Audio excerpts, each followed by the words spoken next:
मुख्यमंत्री अजित पवारांचा विमान अपघातात मृत्यू. बारामतीत लँडिंग दरम्यान विमान कोसळलं. अजितदारांच्या निधनानं राज्यभर आक्रोश. अजित पवारांच्या विमान अपघाताचं सीसीटीव्ही समोर. सकाळी 8:46 विमान कोसळलं. विमान फिरलं आणि जमिनीवर कोसळलं तेव्हा मोठा स्फोट झाला. स्फोटानंतर घरापर्यंत विमानाचे तुकडे उडाले. प्रत्यक्षदर्शींनी सांगितला विमान अपघाताचा थरार. अजित पवारांच्या निधनानं राजकीय नेते कार्यकर्ते निशब्द. अजितदारा गेल्यानं महाराष्ट्र हळहळला.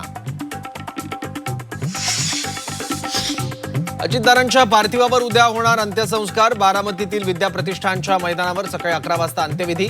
आतापासूनच मैदानावर लोटला हजारोंचा जनसमुदाय. दमदार आणि दिलदार मित्र गमावला. मुख्यमंत्री फडणवीसांकडून अजितदारांना श्रद्धांजली.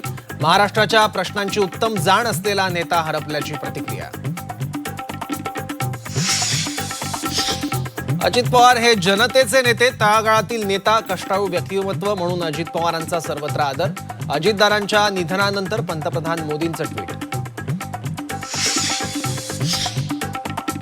विमानात बसण्याआधी अजित पवारांचा राणा जगजितसिंग पाटलांना शेवटचा फोन. बारामतीत उतरल्यानंतर पुढील बोलणं होणार होतं. राणा जगजितसिंहांची माहिती.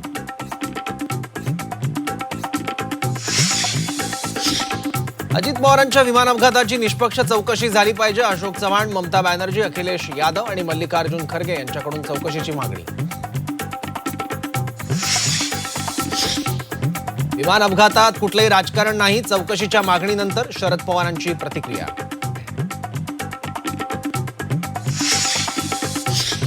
अजित पवारांच्या निधनानंतर मराठी सिनेकलाकार शोकाकुल. रितेश देशमुखची ट्विटरवरून भावनिक प्रतिक्रिया. सुबोध भावे, अजिंक्य देव भाऊक.